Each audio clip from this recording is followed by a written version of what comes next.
Hello, my name is Kate Payne and I'm an educational psychologist at Cognos. In today's Executive and Trauma Function series, we're going to be looking at emotional control and response inhibition.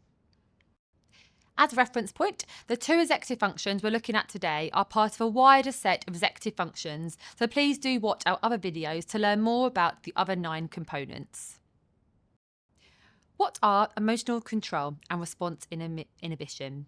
Spend a few moments thinking about these two areas and how that might relate to you. How do you control your emotions and when might it impact on you? Emotional control is the capacity to be able to manage your emotions and feelings to respond appropriately. To do this, it's for a young person to recognise how they're feeling and be able to use a strategy to regulate in the moment.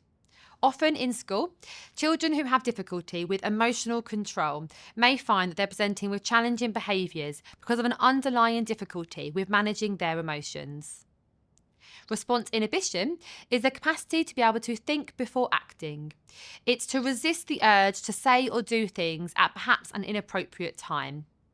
If in class or at home, you have a child who often blurts out answers or interrupts conversations or often acts much before they're really thinking, they may have a difficulty with their response inhibition. If this is the case and you feel like your child may have a difficulty in one of these areas, it might be helpful to be able to sit down with them and talk about these. They can develop an understanding of what it is and how they can be helped. How would you describe emotional control to a young person? You may have heard of zones of regulation before. This is a whole school system that many schools use, where each colour represents an emotion. And then you teach the young person about what it feels like to be in the blue zone, for example, compared to perhaps the green zone. And these are associated with different feelings. And then this can be developed even further into different strategies. This kind of approach can be really helpful to explain emotional control to a young person, and you can go onto their website to find out much more information. Another activity you can do with a young person is use a Coke bottle as an analogy. This is where you get a Coke bottle and you start talking about the different things that might happen that might fizzle up that Coke. And that's kind of the fizzing up of the emotions in the body. It might be, for example, if you were doing this with a secondary age student, you could say how you might get up in the morning and you're feeling really tired and your mum makes you do something you don't want to do. And this kind of shakes up the bottle a little bit. And then you miss the bus to school. So that Coke bottle shakes a little bit more. And then you turn up to school and you're a little bit late and the teacher tells you off before you've even said anything. And that Coke bottle shakes up furthermore. And this carries on in the morning until the point of which you open that bottle and it fizzes all out. And at that point, you've lost that capacity to manage that emotion anymore. It's feeling overwhelming and it's outside your window of tolerance. And this can be a really visual tool to demonstrate to a young person what it might be feeling like in their the bottle with their emotions as it's building and building and building until the point of which they can't control it anymore. Another example is the fight, flight and freeze response. And we're going to come on to this a little bit later when Sasha talks to you. But this is the idea that actually the behaviours that we present with might be showing an underlying difficulty with managing our emotions. If a young person always gets really physical or really verbally aggressive and might throw things, this could be a fight response. Compared to if a young person runs out of the classroom or hides in their room when they're feeling overwhelmed, this could be a flight response.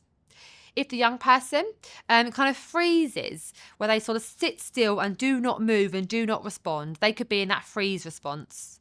And you can liken this back to prehistoric times when us as humans had to have this fight, flight or freeze response to survive, to be able to know if something was coming towards us and we were experiencing threat, would we have to fight, would we run away or would we freeze? And having these conversations about what it means in our body when we're experiencing an emotional control can really help the young person to understand why they're feeling that way, to normalise it and to validate how they're feeling. And it's these discussions that can be really helpful to describe emotional control to a young person. Once you've had this conversation with them, you can start to explain some of these things. You can then ask them to think about examples where perhaps they've experienced a difficulty with their emotional control. It can be also helpful to give them examples as an adult when you've actually had difficulty with remaining regulated. There are some examples on the screen now, but one is around getting stage fright, which is that freeze response. If you get up to the stage when everyone is in front of you and you're feeling quite apprehensive and anxious and you just freeze, you can't move. Or perhaps getting so worried that you can't start a task. You build it up and build it up to the point that you're looking at the task and you just can't get going. Or perhaps if you're doing something in the moment when you're feeling really dysregulated that you later regret, and actually in that moment you weren't able to use the thinking part of the brain to be able to manage your behaviours as well. These are different examples, but I'm sure the young person will be able to come up with all personal examples or when they felt like they weren't in control of their own emotions. Then how would you describe response inhibition to a young person? Again, we have some activities to do this. One is the marshmallow test, and this is where you give the student one marshmallow and you tell them if they don't eat this now, later on they can have two. Obviously, it's probably more suitable for the younger ones. And this is testing their inhibitions. Can they hold out not eating that one marshmallow to get two later on? And actually, there has been lots of psychological studies on this, looking at this across different ages. And if you type in line the marshmallow test, you're going to get some really lovely videos of children having a go at trying to do this test and trying to manage those inhibitions. There's also a book called The Marshmallow Test, which talks about the psychological underpinnings around this experiment. But it's actually a good one to try yourself and see how your young person responds and whether they can control their inhibitions to wait for that marshmallow. Another example is the colour test. So this is where you have different cards that have the names of colours on the cards, but the colour of the word is different to what the word says. As an example, on the screen, you can see the word red is actually in the colour blue, and the word green is actually in the colour red.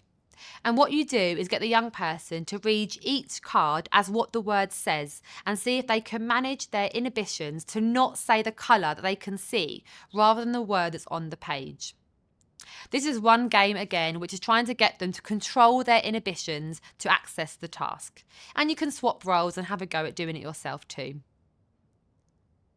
These activities are about trying to develop an understanding of actually what is it like to have to control your inhibitions and thinking of examples where they may have to try and do this on their own or perhaps when they found it quite difficult. An example that comes up quite a lot in school is perhaps when they've been blurting out something they shouldn't have said, or asking for help before actually perhaps trying it themselves, or rushing into the next question before checking their answers. And all these are examples of where a young person might have difficulty with their response inhibition. After these conversations, hopefully the young person is starting to get a good understanding about emotional control and response inhibition. And once they can understand these concepts in a little bit more detail and they can start to relate it to their own experience, you can then move the conversation on to thinking about the strategies. How can we help you when you're in these instances where you're having difficulty with controlling your inhibitions or perhaps your emotions? If we're thinking about strategies to support response inhibition, one really good example is to encourage them to take a deep breath or count to 3 before speaking. This could be helpful in a classroom as well. If they're always calling out, you can encourage them to count to 3 before speaking, which can be helpful. Also, if they're prone to skipping over questions or rushing through their work, you can encourage them to write DC at the top of the page when they've double checked their work. So that's encourage them to slow down, think about what they're writing, read it over again, double check their answers before carrying on. And it's that slowing down to process and review which is really going to be helpful for their inhibitions. Another example is to think out loud. This slows us down and gets us to really think about their answers rather than rushing through. And by doing this verbally, even if it's really quiet, naturally we speak much slower compared to perhaps how we're thinking. These are just some examples, but I'm sure yourselves and the conversations with the young person, you'll be able to develop many more example strategies that are going to support response inhibition. Once you've had these conversations, you can do a takeaway task with the young person. So this is about getting a piece of paper and in the middle writing response inhibition or emotional control.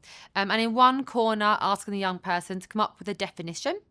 It's important they do it in their own words to really make it to really show their understanding of what it means. Getting them to draw something that's going to prompt them and help them to visualize and remember what it is. This might be the marshmallow test or an activity that they've done to demonstrate response inhibition. Getting them to think about some examples, making sure they're personal and relevant to their real life, something they've experienced, a time where they had difficulty or have demonstrated a strength in their response inhibition. And then you come on to think about some of the strategies that they could try to have a go over the next week or so. You can get them to do this together, and then after a little bit of time, reviewing how it went for them too. Did it work? Was it a helpful strategy? Here's a framework that you can use for response inhibition and also for emotional control as well. I'm now going to pass you on to Sasha, who's going to talk in much more detail about some strategies that are going to be helpful with emotional regulation. Thank you. Hello everyone, my name is Sasha Gay Brown, Trauma Advisor for the Sutton Virtual School. So earlier, Kate spoke about emotional control and response inhibition. I will now share with you some strategies for emotional regulation specific for children with trauma. As mentioned in our very first video, due to a child's heightened exposure to trauma, this makes them overly sensitive to environmental stresses. So they may become hypervigilant, hyperaroused, or hypersensitive, and many times dysregulated by the least stimuli within the environment. In order to support recovery, a bottom-up approach needs to be implemented. So it's about creating a balance between the child's emotional brain, which is classified as the brainstem responsible for our fight, flight, or freeze, and the child's rational brain, which we call the cortical brain. It is about helping a child to find a way to become calm and focused and learning to maintain that calm in response to images, thoughts, sounds, or even physical sensations that might remind them of past experiences, as well as being fully alive in the present and engaged with persons around them. We talk a lot about the 3 R's, so that's regulate, relate, and reason. In order for a child to stay calm, they have to learn how to befriend their emotional brain. So it's about deactivating their fight, flight, and freeze response. It's important to understand that we all have inbuilt skills to keep us on an even keel. So those skills to keep us stable and balanced. And this is also true for children. We can directly train our arousal system, so when we feel afraid or when we feel anxious, and this can be done by the way in which we breathe, the way in which we move, as well as the way in which we chant. So it's about teaching children how to breathe calmly and remaining in a state of relative physical relaxation even while accessing painful and horrifying memories. Now, this is an essential tool for recovery and emotional control. So activities such as somatosensory activities, including movement, yoga, drumming, these have been widely used by trauma specialists to help children in regulation, and particularly children who have a history in terms of being dysregulated. For many children, the use of calming brainstem exercises are also helpful. Exercises such as drumming, dancing, or the use of a gym ball, all of these activities are very important. And this has to be done in a way that is relational, so that not only needs to be done by the child, but it also needs to be done by the adult. It needs to also be relevant, so it needs to match the child's developmental age rather than the child's actual age. And importantly, the activity needs to be rewarding, so it has to be pleasurable to the child. It is also important to note that when a child becomes dysregulated, it is important to acknowledge what sort of response is that child exhibiting. So is that child exhibiting a fight response, which might look like a child being very disrespectful, or a child being very argumentative? And it's about matching that fight response with an appropriate regulatory technique for a fight response. So this could be regulatory activities such as common brainstem activities, including swimming, climbing, or it could also be deep breathing activities such as square breathing. If a child displays a flight response, which looks like a child being aggressive or a child being hyperactive, it's about using grounding flight response techniques, such as those positive reaffirming messages, telling the child that they are safe, or also doing some breathing techniques. And if it's a freeze response, again, that might look like a child being either bored, a child being confused, or a child being forgetful. It's about using those positive messages, such as saying to the child, "Stay with me," wanting to find out what is it that that child is thinking about, and also following up that activity with a deep breathing activity. Now, to give you an idea of some activities that can be embedded in your school, particularly for children who have challenges in terms of transition, so they might become very dysregulated, it's about then using again some somatosensory activities or an obstacle course. For example, this could include maybe 10 jumping jacks or wall push-up, 10 fast-paced breathing activity, and 10 times stroking a wall rug.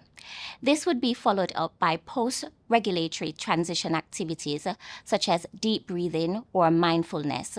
So finding out from the child what they can see, hear, taste, touch. Now, many times, some of these activities might be alerting. So again, just ensuring that you follow that up with a calming activity, which might be a deep breathing activity, such as butterfly hugs. It's important when thinking about regulation, and particularly children with a history of trauma, to also focus on transition activities within the classroom. Children might find changing a class subject to be very problematic, even transition to lunch or transition to physical education. What you want to ensure is that you have transitional rituals and routine, so focus on predictable, moderate, and controllable doses, turning those big doses into small transitional doses manageable for the child. So for example, if a child has difficulties transitioning from class to physical education, it could be an activity in which you inform the children within the class that the class will end in the next 15 minutes. Making that initial announcement, and then 10 minutes after that, you want to follow that up with a transitional background song. This will act as preparation for physical education.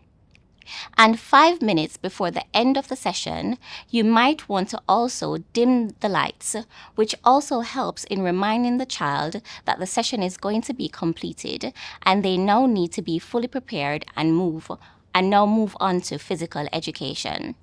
So just to recap, you need to take into consideration pre-transition preparation, such as music, time announcement, and change in lighting. Following the children's return from physical education, it's important to now include transitional yoked regulation. So this could be synchronous moving, having the children all stand and do some stretches, followed by post-transition routines such as group exercise or deep breathing. These are just some activities that can be widely used with children. Thank you so much for watching this video. We hope you found it useful. Please watch our previous video on trauma and executive functions. If you have any questions, please get in contact with us using details provided on our Cognos website. Thank you all so much and see you again soon.